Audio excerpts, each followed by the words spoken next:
자, 오늘 1절에서 10절의 이사야 11장의 말씀, 구약에서 가장 아름다운 희망적인 메시아 왕국 예언 중에 한 말씀입니다. 다윗 왕조가 몰락되는 절망적인 상황 속에서 영광스러운 구원자가 오셔서 창세기 이제 에덴 동산 나오는 모습 그대로 회복될 것이라는, 자, 그가 오셔서 통치하시되 완전한 평화의 시대로 시작하게 하실 것이라는 선포이고 예언입니다. 이사야 선지자가 활동하던 시기, 지난주에도 잠깐 소개했지만 아수르가 고대 근동 지역을 압박하던 그러한 절박한 시대였습니다. 7장에서부터 10장에서 이사야는 다윗 왕조가 하나님의 심판으로 베어진 나무 그루터기처럼 멸망할 것이다, 이렇게 예언했었어요. 국내 상황이 이제 그대로 다윗 왕조의 존속이 가능할 것이다 라는 희망적인 모습이 전혀 없었어요. 11장은 이러한 맥락에서 가장 강력한 위로와 구원의 메시지를 들려줍니다. 구루터기가 베어진 절망적인 현실에서도 하나님의 약속, 다윗 언약은 결코 폐기되지 않고 메시아를 통해 영광스럽게 완성될 것이다 하시는 말씀입니다. 구루터기에서 돋아난 싹이 이를 확증하고 이제 물이 바다를 덮은 같이 이 싹이 온 세상을 덮을 것이다 라는 말씀이 되는 거죠. 자, 제1 이사야는 메시아를 여러 모습과 호칭으로 예언을 했어요. 7장에서는 처녀가 낳을 아들 임마누엘, 메시아 예언이죠. 9장에서는 평강의 왕이시라, 이렇게 예언을 했고, 오늘 본문에서는 이새의 뿌리에서 난 싹이다, 그리고 구루터기에서 한 새싹이다, 이렇게 시작을 합니다. 이 싹은 여호와의 영으로 충만하여 공의와 정직으로 세상을 통치할 것이고, 그의 통치는 자연계의 질서를 회복시켜서 늑대와 어린 양이 함께 거하는 평화로운 왕국으로 창조할 것이다. 그리고 마침내 이새의 뿌리에서 난 싹이 만민의 깃발로 서서 열방을 부르고 모든 민족이 그에게로 돌아와 영광을 얻게 될 것이다, 이런 내용이죠. 자, 한 싹이 줄기에서 나옵니다. 한 가지가 뿌리에서 나옵니다. 이는 나무가 베어졌기 때문에 뿌리에서 나오는 것이고, 그 뿌리에서 땅 위로 올라온 보이는 줄기에서 나오는 거죠. 그러니까 구루터기에서 나오는 게 줄기에서 나오는 것이고, 구루터기로 밑에 뿌리로 되어 있는 부분이 뿌리에서 나오는 게 되는 거죠. 그래서 이 올리브 나무에 두 가지 막대기가 있는 거죠. 뿌리에서 나오는 막대기는 쭉쭉 뻗습니다. 그 다음에 줄기에서 나오는 막대기는 꼬부라지죠. 그래서 이 꼬부라진 것으로는 목자의 막대기가 되는 거예요. 자, 이렇게 1절에서 임금에 대한 말씀 한번 같이 읽어보겠습니다. 이새의 줄기에서 한 싹이 나며 그 뿌리에서 한 가지가 나서 결실할 것이요, 그의 위에 여호와의 영 곧 지혜와 총명의 영이요 모략과 재능의 영이요 지식과 여호와를 경외하는 영이 강림하시리니. 다윗의 후손에서 나올 메시아가 아니라 다윗의 아버지죠. 이새는 다윗의 아버지예요. 이 다윗의 아버지의 줄기에서 나올 싹이다. 장대한 백향목으로 나오는 게 아니라 베인 나무 그루터기에서 나온다. 이 말씀에 올리게 시골 마을 베들레헴, 사람들이 알아주지 않는 평범한 인물 이새에게서 싹이 났는데 그게 누구란 얘기죠? 다윗이잖아요. 다윗. 그 다윗의 자손으로 예수님이 오신다. 이처럼 하나님께서 소개하는 메시아의 이미지는 이스라엘 백성들이 기다리던 메시아의 이미지하고는 너무나 달라요. 이 말을 들을 때 이해하는 사람이 별로 없다 이 말이에요. 말씀이니까 들을 뿐이지 이해하고 알아듣는 사람은 별로 없어요. 왜 그렇습니까? 아니 이삭도 아니고 이새이고, 그죠? 너무 이게 뿌리에서 아주 한 싹이 난다. 너무 연하고 약하잖아요. 그래서 이 이미지와 달라요. 이스라엘 백성들이 기다리는 메시아는 왕관을 쓰고 오시는 그런 메시아죠. 이스라엘은 지금까지 보아온 임금, 이스라엘이 원해서 기름 부었던 임금과는 전혀 다른 임금을 맞이해야 합니다. 너무나 연약하고 나약해 보이는 싹이지만 이 싹을 하나님께 돋게 하셔서 온전하게 자라게 하시는 새싹입니다. 여기에 한 줄기의 싹을 호테르, 그 다음에 뿌리에서 나온 가지는 넷제르. 그래서 호테르는 왕조의 멸망과 비천한 모습을 보여주는 거예요. 줄기에서 너무 이게 소망 없이 나오니까요. 썩은 둥지에서 나왔으니 이게 살지 죽을지, 이게 썩은 그루터기에서 나올 때 이게 안심이 되질 않는 거죠. 근데 뿌리에서 나온 거는 좀 안심이 돼요. 뿌리가 그 안에 땅에 자리를 잡았기 때문에 조금 안심이 된단 말이에요. 자, 이런 점에서 왕조의 멸망과 비천함, 다윗 왕조가 심판으로 베어져 힘을 잃은 상태를 말하는 것으로 호테르를 썼고, 새로운 생명력과 왕권의 회복, 절망적인 상황이지만 미약하게 솟아났지만 메시아가 출현해서 큰 일을 행하실 것이다. 요 넷제르로 나타내고 있는 겁니다. 자, 그런데 스가랴서에서 또 에레미야서에서 싹이 나오는데 그건 체마흐로 나와요. 같은 싹인데 체마흐.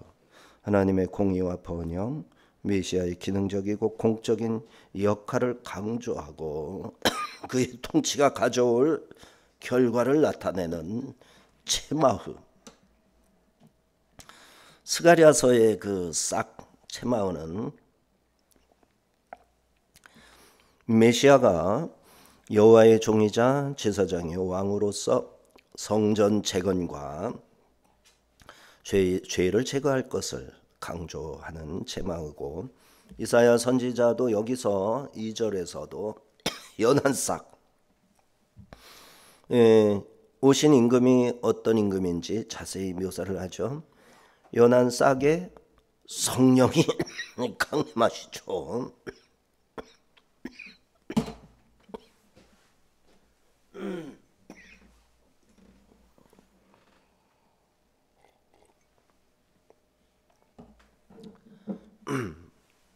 이게 참 좋은 것 같아요. 이게 무슨 차라고 그러셨는데 이거를 마시면 목이 안정이 돼요.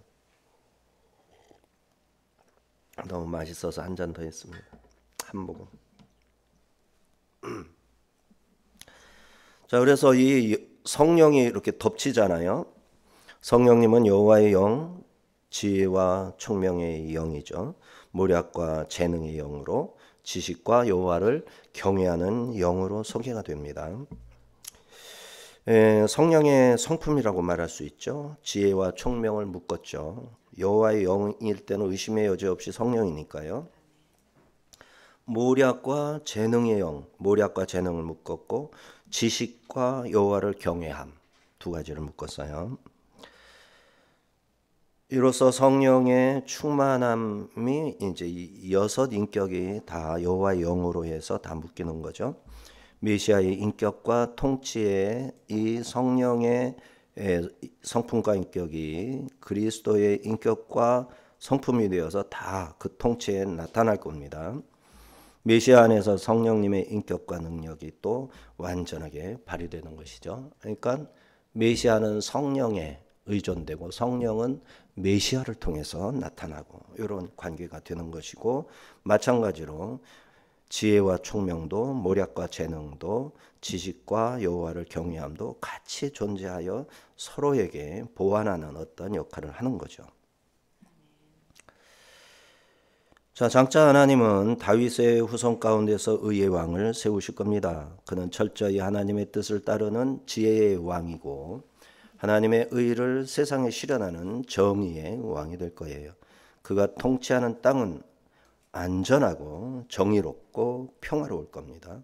더 놀라운 것은 그가 유다뿐만 아니라 온 세상 모든 민족의 왕도 되신다라는 사실입니다.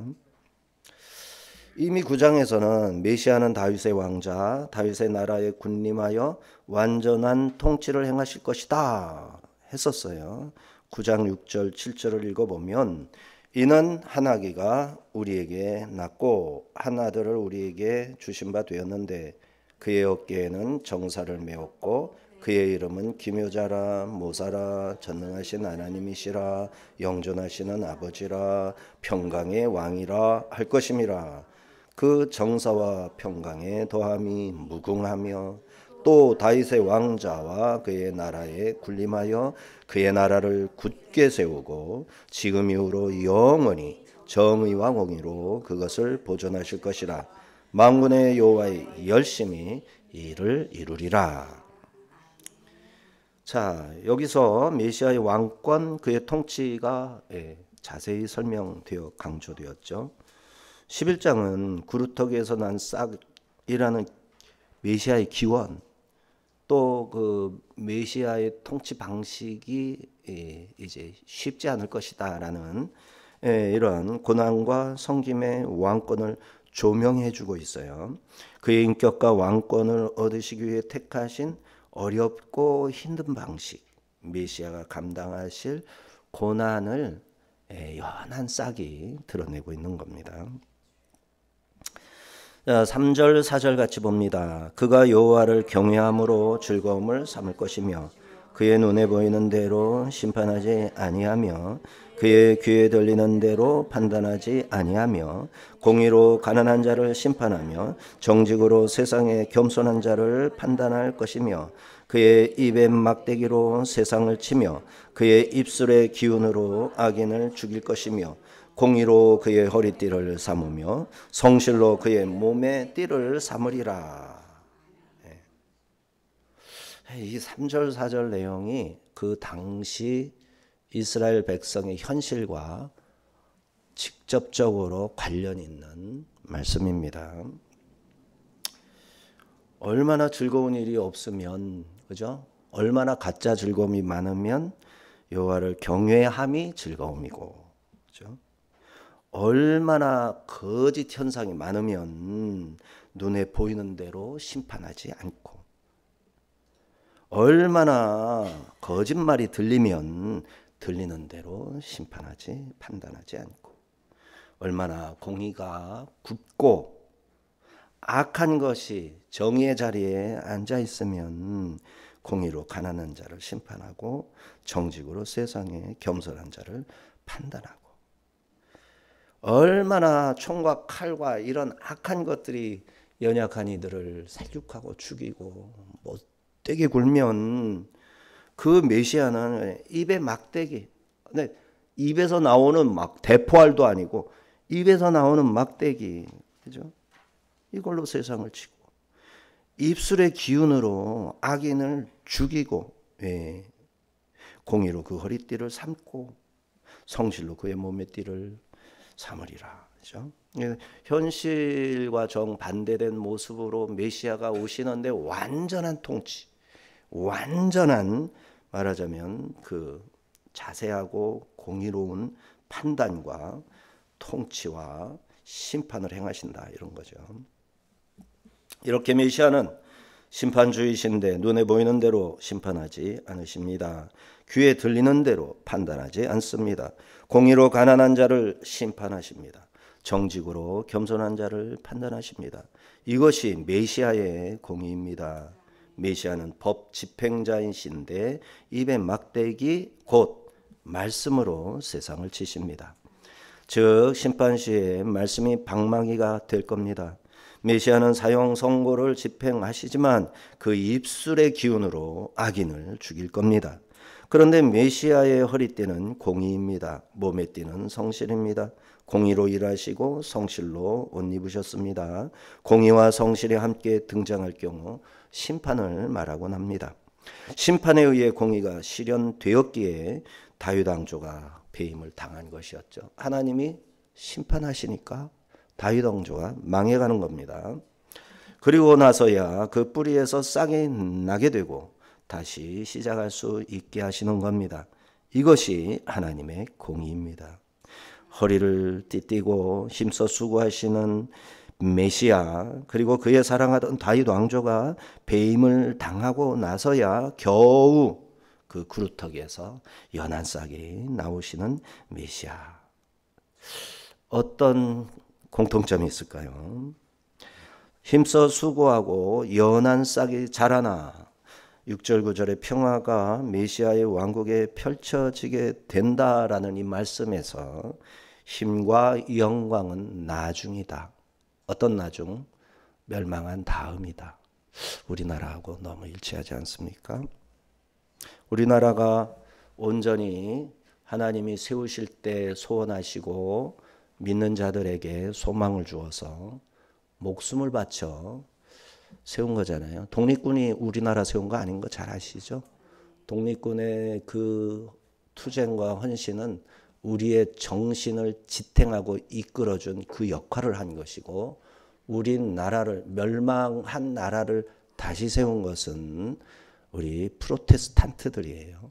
믿는 사람들이 전 세계에서 몰려들어서 믿지 않는 친구들까지 데려와서 같이 전쟁을 해가지고 중공군을 밀어내가지고 이 나라를 세운 겁니다.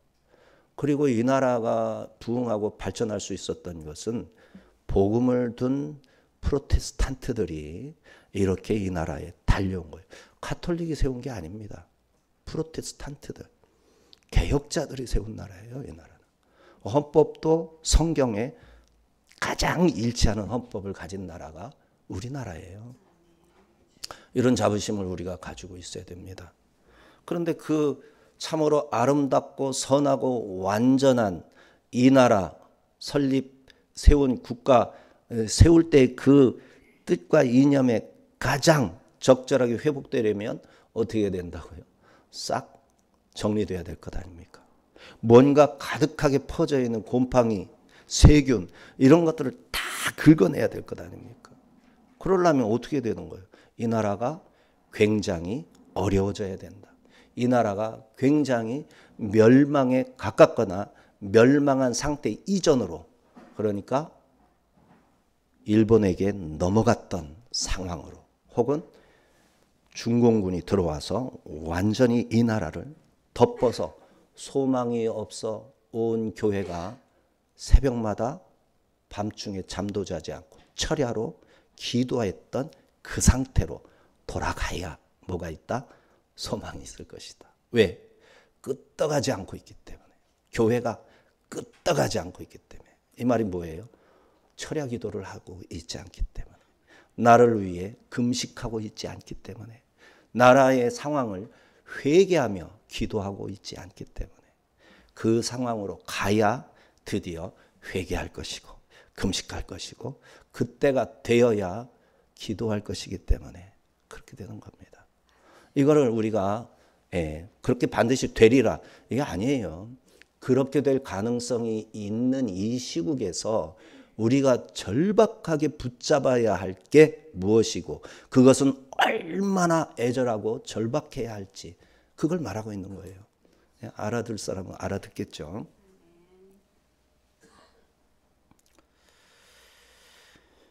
자, 6절 9절에서 메시아가 건설하신 평화의 나라를 묘사합니다. 그리고 이 평화는 전체 자연으로 확대됩니다. 메시아의 통치가 완전합니다. 그리고 그가 다스리는 나라도 완전합니다. 6절 7절입니다. 그때의 이리가 어린 양과 함께 살며 표범이 어린 염소와 함께 누우며 송아지와 어린 사자와 살찐 짐승이 함께 있어 어린아이에게 끌리며 암소와 곰이 함께 먹으며 그것들의 새끼가 함께 엎드리며 사자가 소처럼 풀을 먹을 것이며. 메시아의 나라에서는 이리와 어린 양이 함께 삽니다. 완전히 새로워진 세상이지만 완전히 에덴으로 회복된 세상이기도 하죠. 식성이 다르고 이빨이 다르고 성품이 극적으로 다른데 함께 삽니다. 또 표범과 어린 염소가 한 우리에서 자요. 어린 사자가 살찐 짐승이 함께 있지만 사자가 살찐 짐승에게서 식욕을 느끼질 않습니다. 심지어 어린아이가 어린 사자를 데리고 다녀요. 암소와 곰이 함께 먹고 새끼들도 함께 엎드리는데 무엇을 먹나 보니까 사자가 소처럼 풀을 뜯어먹는 거예요. 어떻게 이런 세상이 가능할까요? 창조주의 새롭게 하시는 재창조로 가능합니다. 이 재창조를 위해 메시아가 왕으로 오셔서 완전하게 통치하기 시작할 것입니다. 8절 9절입니다. 젖먹는 아이가 독사의 구멍에서 장난하며 젖된 어린 아이가 독사의 굴에 손을 넣을 것이라. 내 거룩한 산 모든 곳에서 해됨도 없고 상함도 없을 것이니 이는 물이 바다를 덮은 같이 여호와를 아는 지식이 세상에 충만할 것임이니라. 젖먹이 아이가 독사의 구멍에 손을 넣고 장난합니다. 젖된 아이도 독사의 굴에 손을 넣으나 해가 없습니다. 이러한 세상을 내 거룩한 산이라 하시면서 모든 곳에 해도 상함도 없으며 물이 바다를 덮음 같이 여호와를 아는 지식만이 세상에 가득할 것이다. 이렇게 말씀하십니다. 물이 바다를 완전히 덮듯 하나님의 지식이 세상에 충만하다. 이것은 일부에게 독점될 게 아니다 라는 것이죠. 광활한 바다처럼 모든 것에 넘쳐 흐를 것이다 라는 의미입니다. 하나님의 뜻과 지혜가 세상을 가득 채워서 특별한 몇 사람만이 아니라 온 인류가 하나님을 알고 하나님을 의지하게 될 것이다, 이런 말씀이죠. 여호와를 아는 지식, 성령의 은사라고 볼 수 있는데 하나님께 대한 신상 정보를 안다라는 게 아니라 인격적으로 하나님과 교통, 경험 중에 있다, 함께하고 있다, 그분의 뜻에 순종한다, 이런 뜻이죠. 그래서 하나님의 인식이 지식적인 인식이 아니라 경험을 통한 인식이죠. 매일 보는 하나님을 아는 거죠. 신앙은 머리로 아는 것을 넘어서 삶으로 나타나는 암시적이고 내면적 깨달음이어야 합니다. 이는 각 사람과 공동체의 삶을 변화시키는 힘이 될 것입니다. 이는 복음서와 신약에서 예수 그리스도의 사역과 성령의 역사로 이루어질 하나님의 나라가 완성할 미래를 가리킵니다. 하나님의 지식이 가득하고 의와 평화와 강물처럼 넘쳐서 죄와 사망의 권세가 무너진 세상을 약속하는 말씀입니다. 이처럼 우리의 메시아는 공의로우시고 또한 사랑이 크십니다. 그 사랑은 말로만 하는 사랑이 아니라 사랑의 수고, 죽임당하시는 희생으로 보여주는 사랑입니다. 그 사랑으로 비천한 자도 구원받았고 모두가 그의 평화로운 나라, 그의 완전한 통치를 물이 바다에서 넘치듯 누리게 되는 것이죠. 자, 이새의 뿌리에서 한 싹 만민을 위해 나셨기에 열방을 불러 모으는데요. 10절입니다. 그날에 이새의 뿌리에서 한 싹이 나서 만민의 기치로 설 것이요 열방이 그에게로 돌아오리니 그가 거한 곳이 영화로우리라. 다윗 왕조에서 뿌리에서 나신 한 싹 메시아가 오셔서 만민을 한 깃대를 중심으로 모으시는 것이죠. 그리하여 힘차게 휘날리는 그리스도의 깃발 아래 흩어졌던 백성들과 열방의 민족들이 다 모입니다. 그의 부르심의 곳곳에서 사람들이 자기들의 새 완전한 왕을 찾아와 다스려 주시기를 구하고 자신의 왕관들을 주님께 드립니다. 그의 조언을 구하고 그의 영화를 찬송합니다. 우리는 지난주 본문에서 열방에 돌아오며 외치는 소리를 읽었었는데요. 2절 4절, 2장 2절 3절. 말일에 여호와의 전에 산이 모든 산 꼭대기에 굳게 설 것이요 모든 작은 산 위에 뛰어나리라. 만방이 그리로 모여들 것이라. 많은 백성이 가며 이르기를 오라 우리가 여호와의 산에 오르며 야곱의 전에 이르자 그가 그의 길을 우리에게 가르치실 것이라 우리가 그 길로 행하리라. 아멘. 열방의 주께로 돌아오니 예루살렘이 하나님의 영광의 빛을 발합니다. 메시아의 구원 사역은 이스라엘을 넘어 모든 민족과 온 우주의 창조 세계로 미칩니다. 그의 통치 아래 거하는 자들은 그의 영광 속에 거하게 될 겁니다. 그가 거한 곳이 영화로우리라 에서 메누하토 거한 곳, 직역하면 쉬는 장소예요. 쉬는 장소.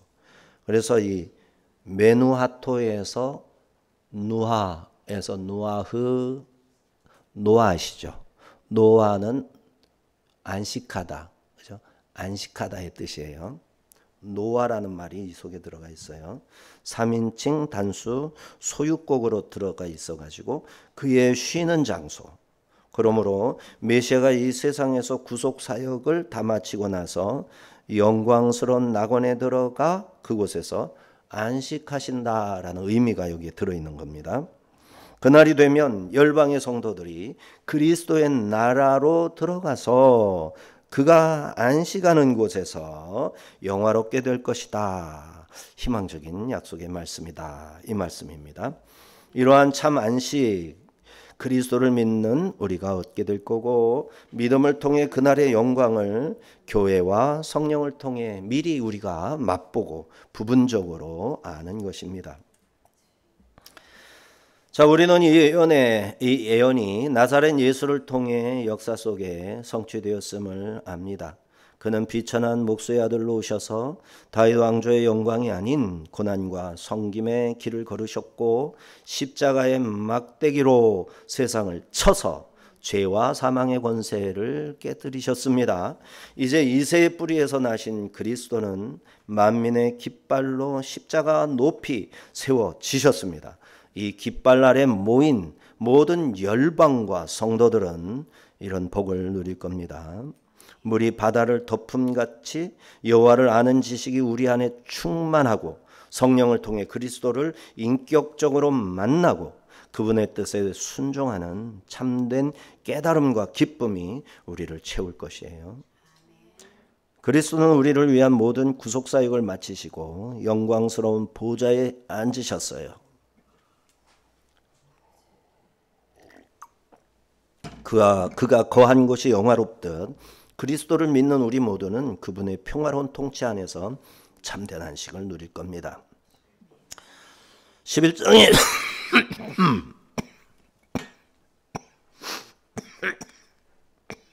놀라셨죠? 저도 놀랐습니다. 11장의 말씀은 오직 예수 안에 있는 궁극적인 안식의 비전을 우리에게 제시합니다. 우리의 희망이 무너진 세상이나 인간 지도자에게 있는 게 아니라 오직 이새의 뿌리에서 나신 그리스도에게 있다 선포한 것입니다. 이 예언의 말씀은 1차적으로 예수 그리스도의 초림과 성령 강림으로 이루어졌죠.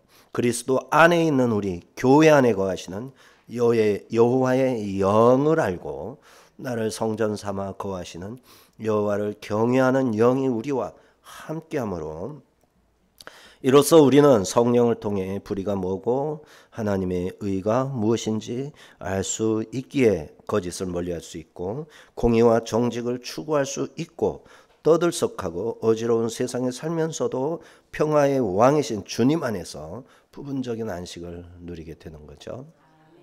네, 그래서 예수님을 통해서 이루어진 그 놀라운 이 예언의 성취가 지금 우리에게도 계속되고 있는 거예요. 우리 삶의 절망적인 구루터기처럼 보이는 고난과 어려움은 없습니까?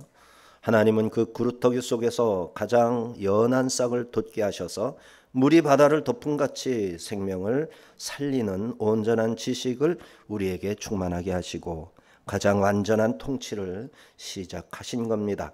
이제 우리는 평화의 왕에게로 돌아와 그분 안에 있는 참된 안식을 누리며 이 복음의 기쁜 소식을 전하여 만민이 그 깃발 아래에 모일 수 있도록 해야겠습니다. 기도합니다.